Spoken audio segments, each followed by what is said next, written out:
Welcome, everyone, to S&C's podcast series, S&C Critical Insights. My name is Werner Ahlers, and I am a partner in S&C's M&A and Latin American practices.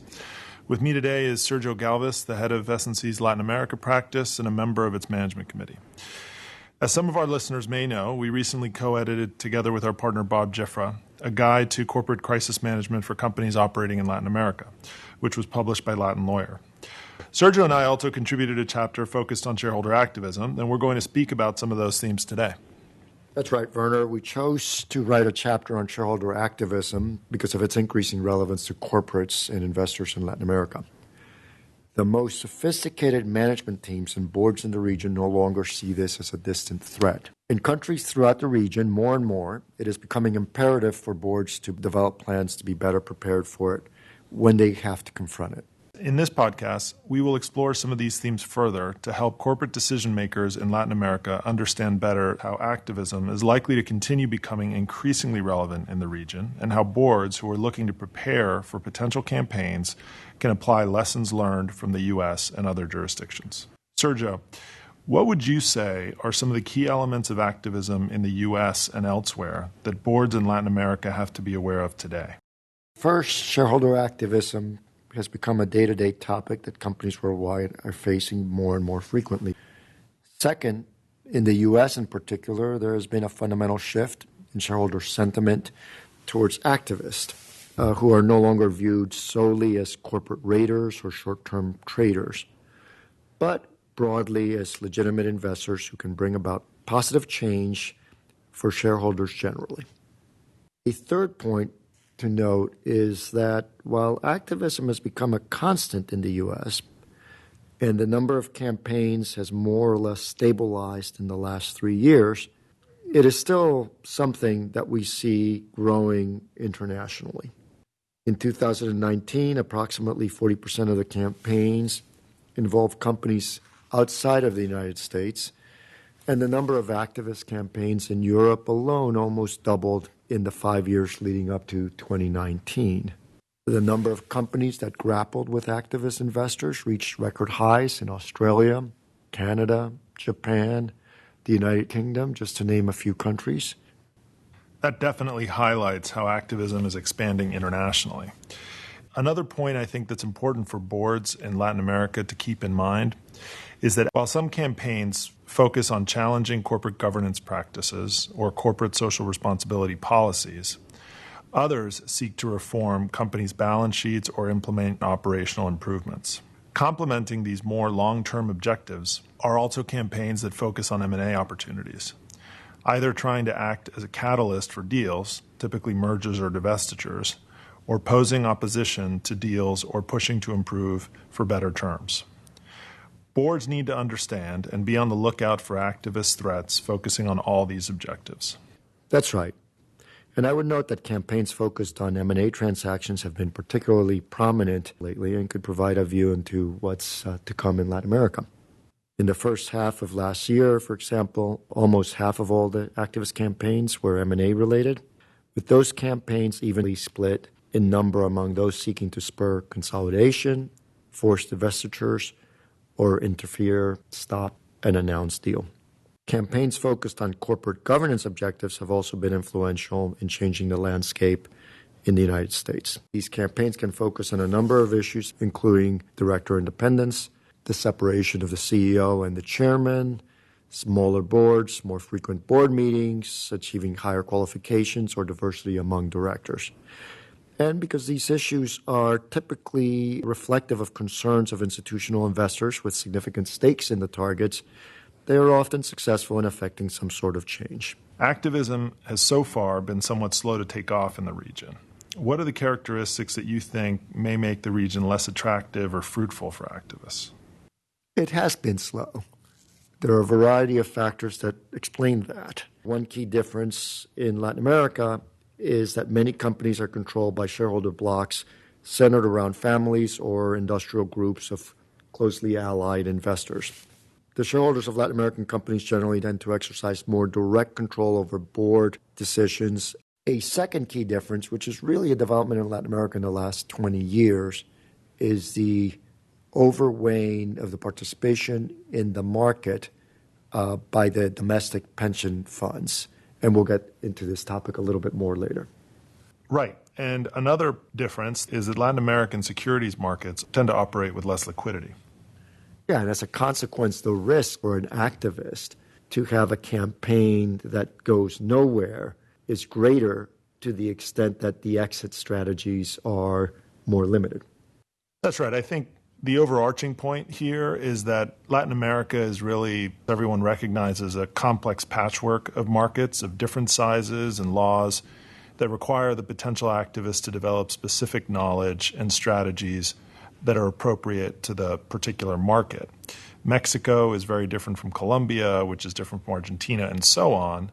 And while these differences may have reduced the appetite that activists have for Latin America to a certain extent, companies and directors operating in markets throughout Latin America shouldn't underestimate the impact that activist investors may have over the long term. Activist investors know what they're doing, and their focus on the region is increasing. In recent years, we definitely have seen varied types of activists paying increased attention to the region. In 2018, for example, 7 Brazilian companies and 1 Mexican company reported experience of activist campaigns. And in 2019, at least 2 of those campaigns were played out in public. While these numbers may seem relatively low in comparison to the United States, directors of Latin American companies should not feel insulated or protected. One of the earliest examples of activists targeting a Latin American company is Cartiga Capital's attempt to thwart Chile's Corbanca's $3.7 billion merger with Brazil's Itaú Unibanco holding in 2014. Cartiga, a U.S. fund, took the aggressive and ultimately unsuccessful step of filing litigation in the United States to stop the merger. Other examples have focused on governance practices common in Latin America.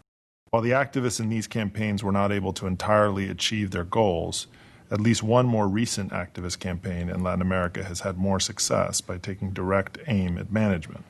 Yeah, in 2019, the CEO of Brazilian healthcare management company Qualicorp, you'll remember, Werner, stepped down under pressure from Brazil's XP long-biased fund. And similarly, Brazilian telecom carrier Oi has battled with its largest shareholder, Golden Tree Asset Management, over the fate of its CEO. So there's definitely the kind of targeting of individuals in leadership positions at companies in the region, the way we have previously seen in the U.S. and Europe. Well, it does seem like there definitely has been a marked uptick in shareholder activism in Latin America over the course of the last 2 years. And if this follows the trend lines we have seen in other regions, I think it's safe to say that we will continue to see activist campaigns increasing in the coming years. Nonetheless, the development of activism in Latin American jurisdictions will undoubtedly have its own characteristics based on local regulations and the shareholder makeup of public companies. For example, we have seen that in the U.S., institutional investors have been key as a sort of accelerant in the development of the phenomenon. Whereas in Latin America, many countries have a pension system comprised of privately managed pension funds that play a critical role in the shareholdings of public markets. Sergio, do you think that these pension funds have the potential to play a role similar to that of the BlackRocks and Vanguards of the world do in the U.S. and Europe? I really do, Werner, and in fact, to some extent, even more so in the kind of microcosm of Latin America. Generally, activists in the United States and Europe, given the size of the market cap of many of the companies in which they're seeking change, take a small stake and then kind of lean on or rely on the support of large institutional investors to gain traction in their campaigns. In 2018, for example, the median percentage ownership of the activist investor was approximately 7%. The privately managed pension funds actually have an even greater concentration of shareholdings in public companies, and that gives them a tremendous amount of leverage. So it could be that the activists are others who seek to leverage off the pension funds, or it may very well be, in very particular cases, that it's those pension funds themselves who may not necessarily act in as passive a role as, let's say, a BlackRock or Vanguard normally would be thought of as acting, will themselves, that is, the domestic pension funds, become the activist. Are we expecting that the same activists that have played a leading role in the U.S. and Europe will also be the main ones in Latin America? It's hard to know. It very well may be a mix of international, regional, and local players pursuing different strategies, some of them borrowed from North America, others unique to the region. I think what's important to keep in mind is that, as in the U.S., each activist investor is likely to be meaningfully different in its objectives and tactics and have a different typical playbook. When a company is targeted by an activist, one of the first things that we work to do with boards and the other advisors to the company is to carefully consider the identity and the track record of that activist. Being well prepared for successfully responding to an activist campaign often turns on understanding what to expect from the applicable activist. Yeah, each playbook is influenced by multiple factors, such as the activist's brand, the size of their fund, the fund's historical performance or even recent performance, and the activist's level of expertise in successfully implementing its tactics. It's hard for a single board to have all of that information, and that's where obviously the critical role of both financial and legal advisors comes in.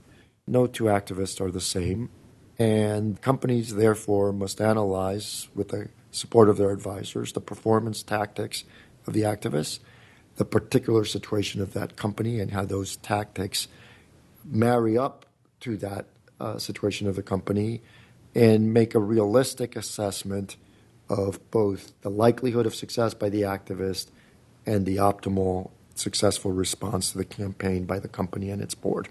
Sergio, in addition to getting to know an activist track record once a campaign's actually begun, when you're speaking with Latin American companies, what are the top 3 or 4 things you recommend they do in order to be prepared in advance for a potential activist campaign?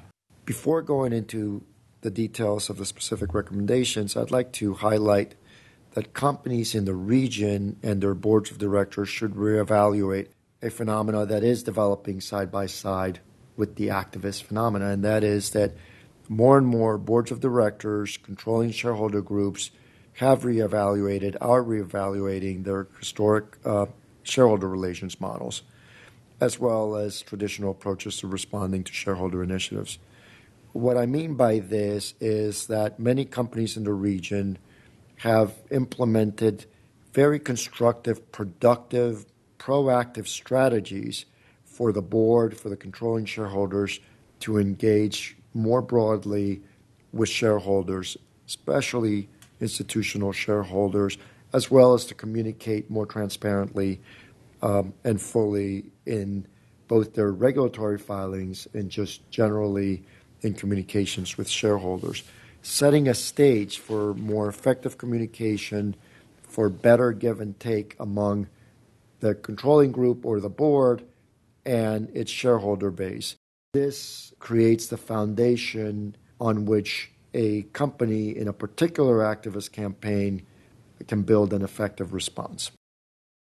Now, as to specific actions to be prepared for an activist attack, here are some of the things that we talk to our clients about.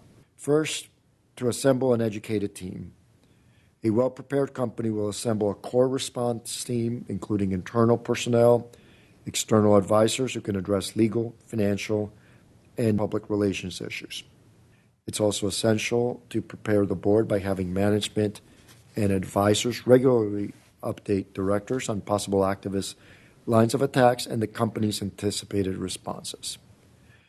By possible activist lines of attack, I mean things that are specific to the business. If there are business judgments that are being made, the board, senior management should consider how an activist might seek to attack them. In other words, think like an activist investor as you develop your own corporate strategy. As an initial step, a company needs to identify areas where it may be vulnerable. Does its balance sheet present weaknesses, such as a shortage of cash? The best prepared companies formulate a response protocol and a communications response plan that is tailored to address the varying concerns of shareholders, employees, and key third parties. Those are all really critical elements to any preparedness response plan that a company can implement. And one point I think it's helpful to come back to, you alluded to it at the beginning regarding public relations advisors, is how the importance of effective communication really can't be overstated.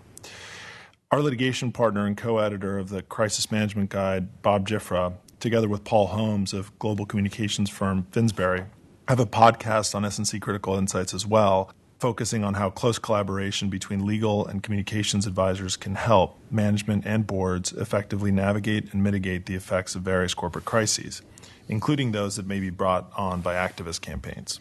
In terms of other resources, one that we referred to earlier is our chapter, Crisis Management as a Tool for Approaching Shareholder Activism. That's available on our website at sulcrum.com and on Latin Lawyers' website. Thank you, Sergio. And thank you to our listeners for joining us on S&C Critical Insights. For more information about our practice, please visit us on the web at www.sulcrum.com.